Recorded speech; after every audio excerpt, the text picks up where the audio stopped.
Hello, this is Melishik here, and this is a video that's going to have two major points in it. One, I want to show the basics of housing and decorating, and two, to show how housing's actually been broken for a year now, and I'm really hoping it gets fixed soon. So, first things first, when you get to a house, any house in New World, and you show up to the door and you hit View House, it brings up this list and it'll show the top 20. What this is the scores known as a housing score. Um, this is calculated multiple ways. We'll dive into that later. But your housing score is if you are on top, you get to show your house to the world. It gets to see live on server. If I change anything right now on my house, it will change live on the server. So we'll enter in.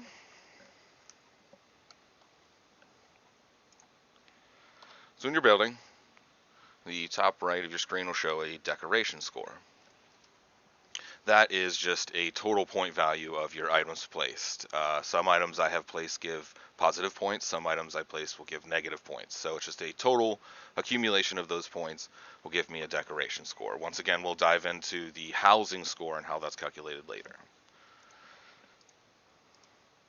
So just a quick look around here. So every item I place, I will generally get green. I'd say 95% of my items are green. What that is, what I'm referring to is when you go to place an item, you see the three colors here, yellow. Yellow means I can place it, but it's going to give me negative points. Green means I can place it and I get positive points. Now that item did not give me 61, it was just giving me my negative that was already taken away. So let me bring that up. That will give 11 points. So that's generally your item score. Items will vary based off tier. So that was a tier 3, I believe. Yes. So not all tier 3s are the same. They have a range, but a tier 4 will give a little bit more points. The tier 1s generally are low points, like 4 or 5 points. Your high tier 4s are 13. Some of your Jade stuff is 15, I believe. Yes. But that is the highest. There are a few trophies that will go above that, but a majority of your furniture points are 15. The highest is 15. Average, like I said, is around 12. And then if it's red, that means you can't even place it. I can sit here and click and it won't be placeable. Red is not placeable. Green is points. Yellow is negative points. So that in mind, your housing score, like I said, is an accumulation of those points.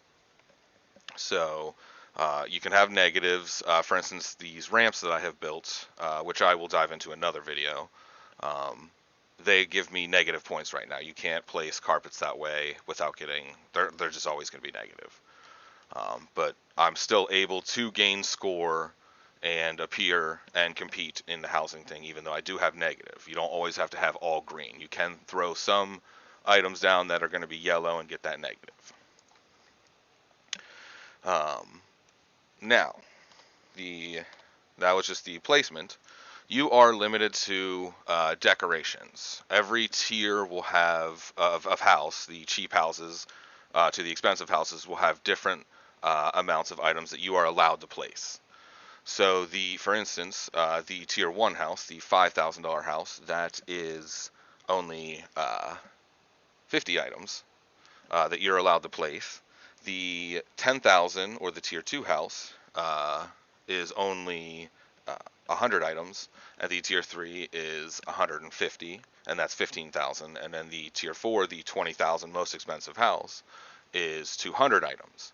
Now, as you can see on my screen, I have 290. The other way you can achieve to increase your max of any house is while you are gaining territory standing, you get territory cards. So I should have one coming here soon.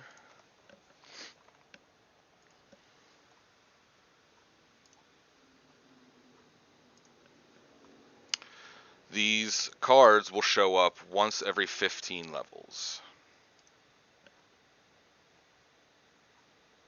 Right here.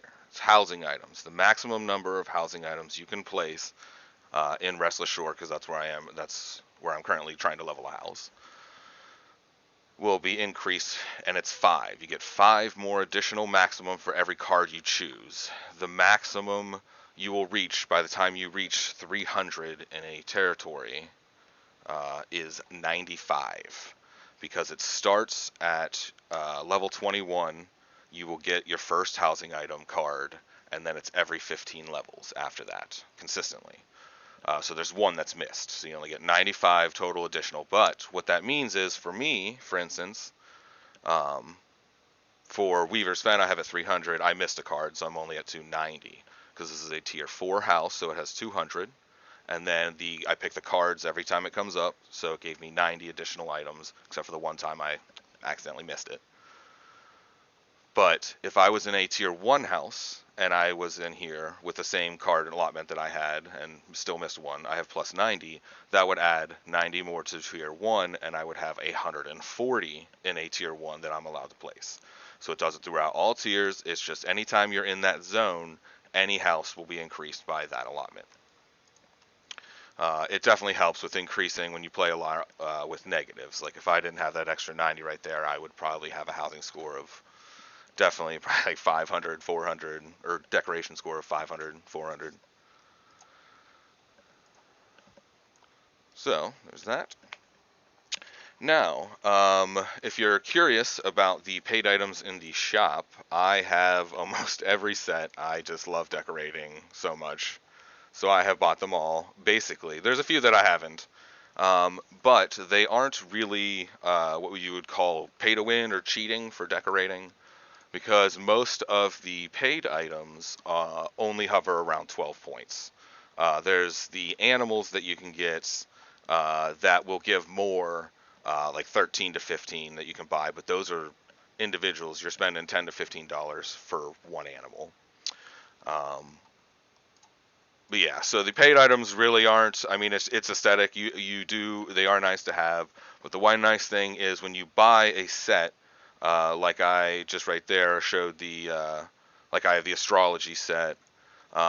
This item will appear in every house I ever own. I technically have, if I have 3 houses, I have 3 of these items. They don't count in your bank storage. They're just separate. They can be used in every house. So when you buy a set, you're technically buying it for every house. So that's one nice thing about the paid items. All right, and now the next thing is chests in your house.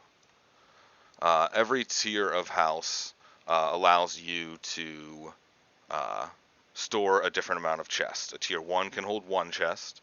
A tier 2 can hold 2, 3, 3, 4, 4. You know. So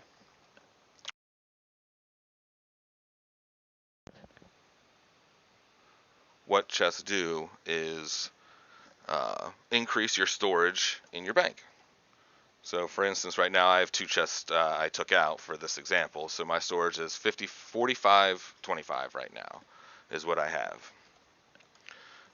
So if I were to place the other 2 chests that I took away, this chest is a 2 or 4 chest. That gives 1,000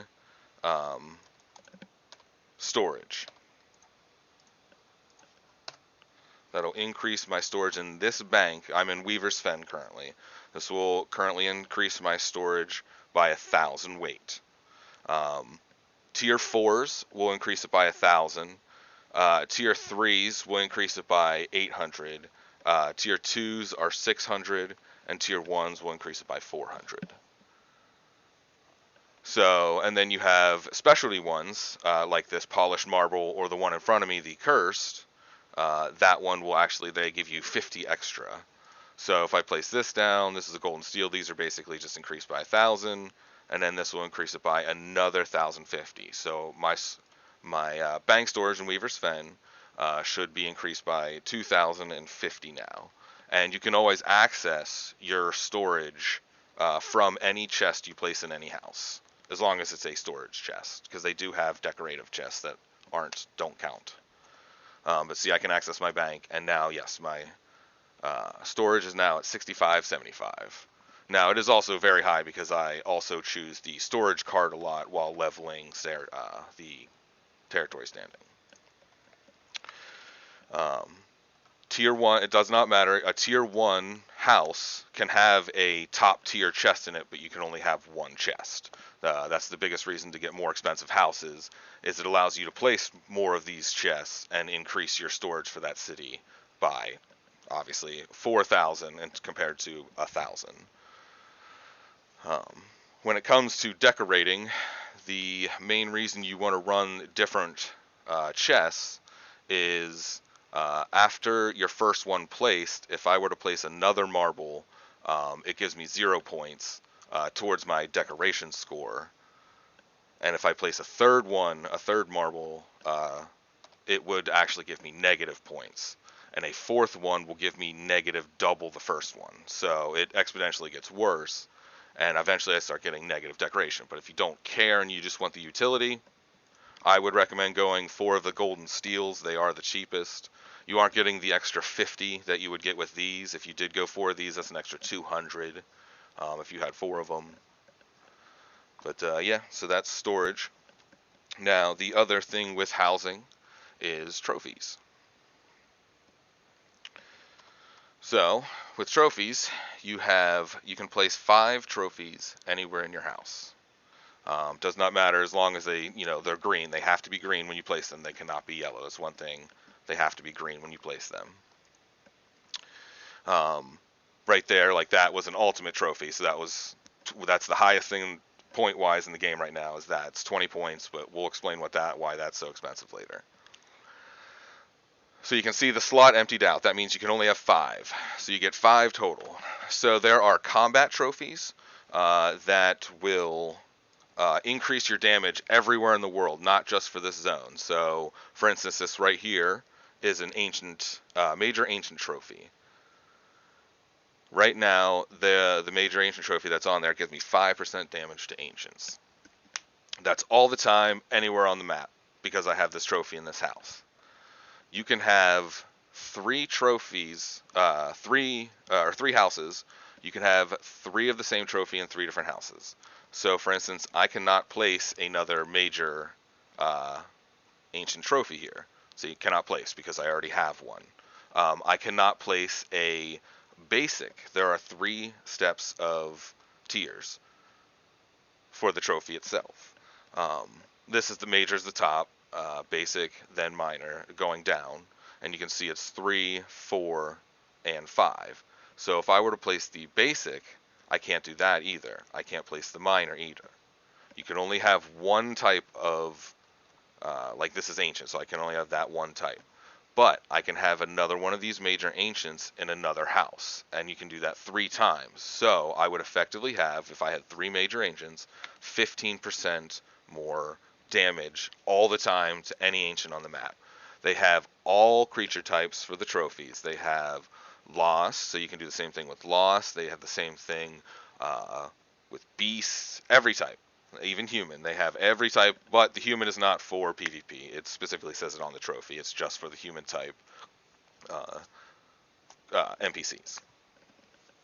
Then there are, so that's the combat trophies you have that you can place. Then there are crafting trophies.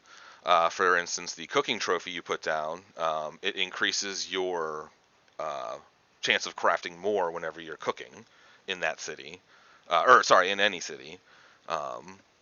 And then you can place that 3 times. It increases it, obviously, massively, to the point where you're basically making 3 times more food. So that's pretty good. That's why I have it. And then you have your gathering trophies. Now, your gathering trophies will increase luck whenever you're gathering. So your luck to get the more rarer items while gathering. And they have every gathering skill has a trophy. That also goes from small to large, just increasing your basic, or minor, basic, and then major. So the luck goes up with them. Those are nice to have if you want to farm, eventually for legendaries. So when you're getting just more luck on hitting tier 5 stuff. But, so bringing it back to the Ultimate Trophy, that is just a trophy that's just crafted, that combines all, this is a Ultimate Gathering Trophy, so it combines all of the Gathering trophies into one trophy. So now all my harvesting, logging, mining, and skinning, and fishing are all increased with luck with one trophy. And that's why this is worth 20 points and really hard to place.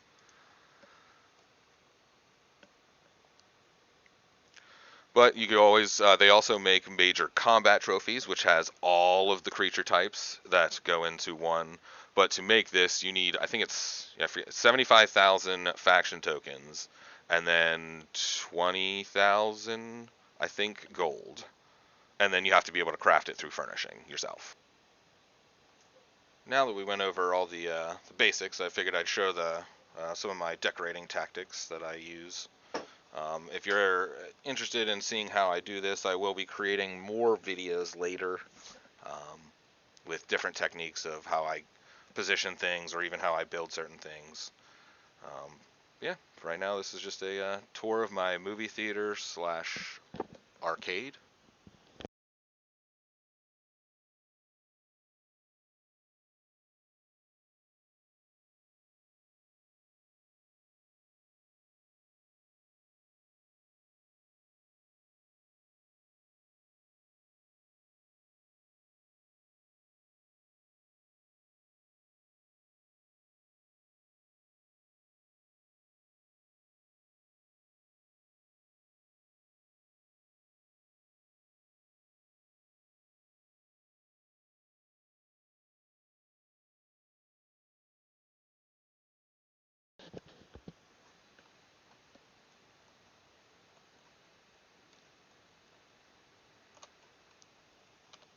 Let me just move these out the way. Every house I build, I always have to have restrooms.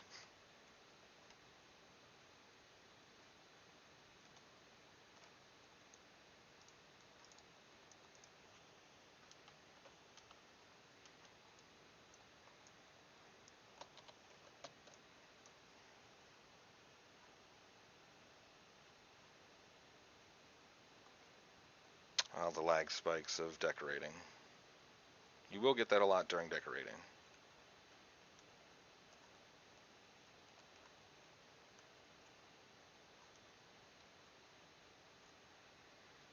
I'll show different techniques on building items like this.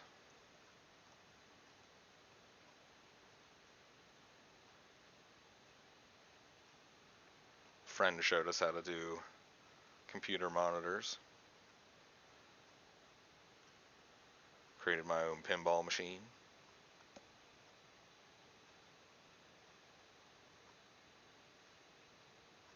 Some arcade games.